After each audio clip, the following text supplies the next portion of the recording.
totalizados.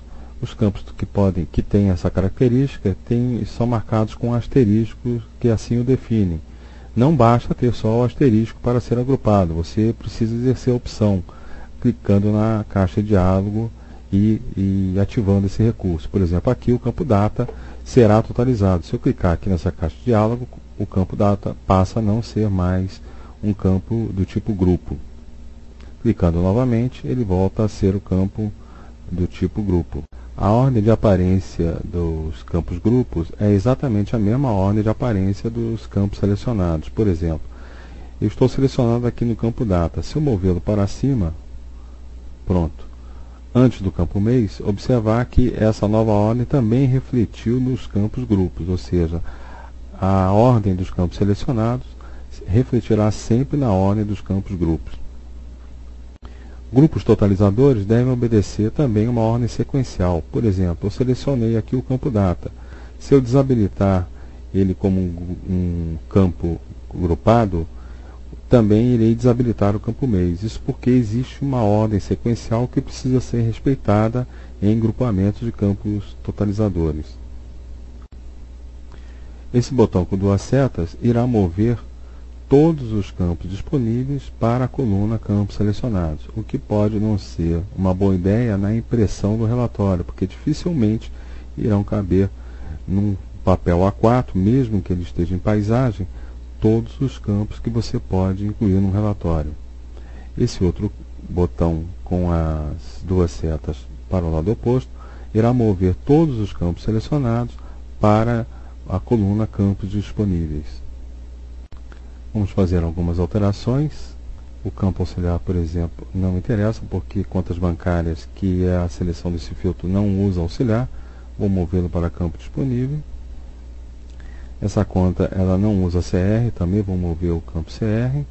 Vou passar um mês para antes da data, totalizar o mês e a data, e a seguir definir um novo título para o relatório, por exemplo, relatório de saídas bancárias em janeiro da conta 12010.001, conforme foi o nosso filtro. Vamos a seguir clicar em OK. Conta Exata envia uma mensagem dizendo que você alterou o layout e que ele está pronto para processar o seu pedido. Não será necessário clicar em Executa, porque o Conta Exata já detectou a alteração no layout e fará o Executa automaticamente. Vamos clicar aqui em OK, confirmando. O Conta Exata já gerou o Data Query de acordo com o nosso pedido. Inicialmente, o Data Query é gerado com todos os grupos contraídos, como por exemplo aqui, esse símbolo, esse botãozinho com sinal de mais, irá expandir o grupo. Como também eu tenho o botão principal expandir, que clicando nele irá automaticamente expandir todos os grupos. Vamos clicar então. Pronto, Conta Exata agora expandiu todos os grupos do nosso pedido Data Query. Observar que existe o grande grupo conta, que era o primeiro grupo, né, 12010.001, que é a conta do nosso pedido. Depois nós pedimos para totalizar janeiro. Ele está totalizando o janeiro junto com a conta, porque o pedido se refere somente a um determinado mês, que ele totalizou como sendo dessa conta. Depois ele está totalizando o dia a dia, que foi um dos grupos que nós solicitamos o campo data. Então, para o dia 2/1 de 96, tem um total de 958,70, que se refere a esses dois lançamentos. Pago manutenção de elevador e pago compra de material de escritório. No dia 5/1 de 96, tem um total de 10.389 negativos, que se refere a todos esses lançamentos.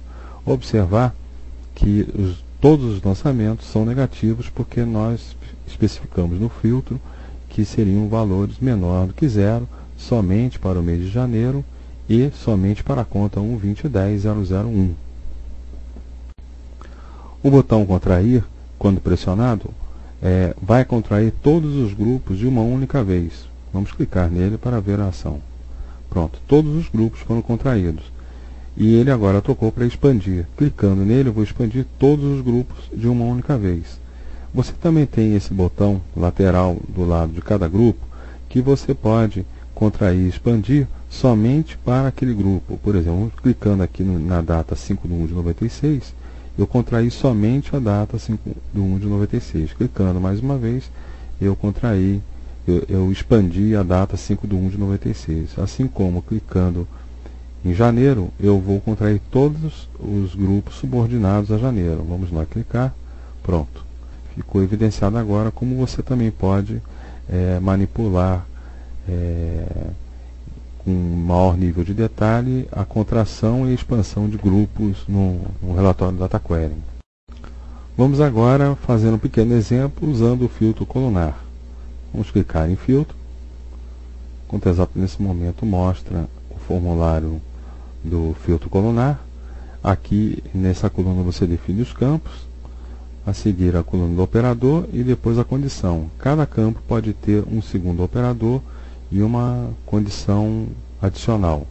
Vamos então clicar aqui no campo, por exemplo, escolher o campo conta. Vamos clicar no operador, por exemplo, escolher o campo igual. E na condição dizer campo igual a 1, 20, 10, 001. Observar que não é necessário utilizar aspas no filtro do tipo colunar. Vamos passar então para a segunda condição. Por exemplo, histórico. Selecionar o histórico. O histórico só tem a condição de igual. Vamos, por exemplo, definir exclamação Unimed. Quando eu digo exclamação Unimed, a exclamação diz para o filtro colunar para ele procurar em qualquer trecho do histórico pela palavra Unimed. Vamos colocar uma segunda procura. As procuras são separadas por ponto e vírgula e definir também, por exemplo, exclamação elevador. Então ele também vai procurar, de acordo com a exclamação antes da palavra elevador, por qualquer ocorrência da palavra elevador em qualquer ponto do campo histórico. Então aqui foram definidos a procura na conta 1201001 e procurar pelas palavras Unimed e elevador. Observar que você pode incluir outros campos e outros tipos de pesquisas também de acordo com a condição que você vier a enumerar. Vamos então capturar esse filtro. Observar que o Contexto sublinhou o filtro e ele agora está em negrito, mostrando que ele agora é o filtro ativo. A intenção é permanecer com o mesmo layout, então não vamos chamar de novo formulário layout, porque a nossa intenção é continuar com o mesmo. Vamos a seguir então clicar no executa para gerar o novo Data Query. O Contexto já gerou um novo Data Query. Observar que todos os grupos estão contraídos. Vamos clicar no botão expandir. Pronto, o Contexto agora mostra o resultado do Data Query para o pedido selecionado. Observar que a conta é a 1201001 e os lançamentos mostrados tem a palavra elevador, como foi solicitado, e tem também a palavra Unimed, no total de R$ 1.403,70. O fato de termos gerado um segundo filtro do tipo colunar para procurar as palavras elevador e Unimed foi somente para demonstrar como utilizar o filtro colunar. Isso não quer dizer de forma alguma que o filtro de expressão lógica não viesse a procurar também pela palavra elevador e Unimed. Por exemplo, se clicarmos aqui no filtro de expressão lógica, poderíamos acrescentar, por exemplo, e, abre parênteses, ist igual a Unimed, ou, lembrar da regra, quando você tem dois campos com o mesmo nome, jamais usar ou, né? Igual a elevador. Né? Como são dois campos que com o mesmo nome, também isolei entre parênteses para poder respeitar a condição externa do e. Vamos clicar aqui em OK e a seguir em executa. O Contexto já gerou um novo query. Observar que o filtro utilizado nessa consulta foi expressão, porque ele está ativo no momento. Vamos agora expandir. Observar que ele retornou o mesmo resultado do filtro colunar, selecionamos a palavra elevador e Unimed para a conta 1201001. Em resumo, ambos os filtros são muito poderosos. Você deve escolher aquele filtro que melhor se adaptar para uma determinada condição. Para imprimir o query, você clica no botão imprimir. O Desata vai trazer o formulário de impressão. Você pode optar pelo formato paisagem ou normal. E se você deseja que a impressão expanda todos os grupos ou contraia todos os grupos, ou então usar a visão em curso. A visão em curso seria você selecionar um determinado grupo com o recurso do mouse. Vamos cancelar que não há nossa intenção aqui em imprimir o Data Query, somente mostrar quais são as opções que estão disponíveis para impressão do Data Query. Pronto, esse vídeo encerra então o tópico que tratou do assunto Data Query.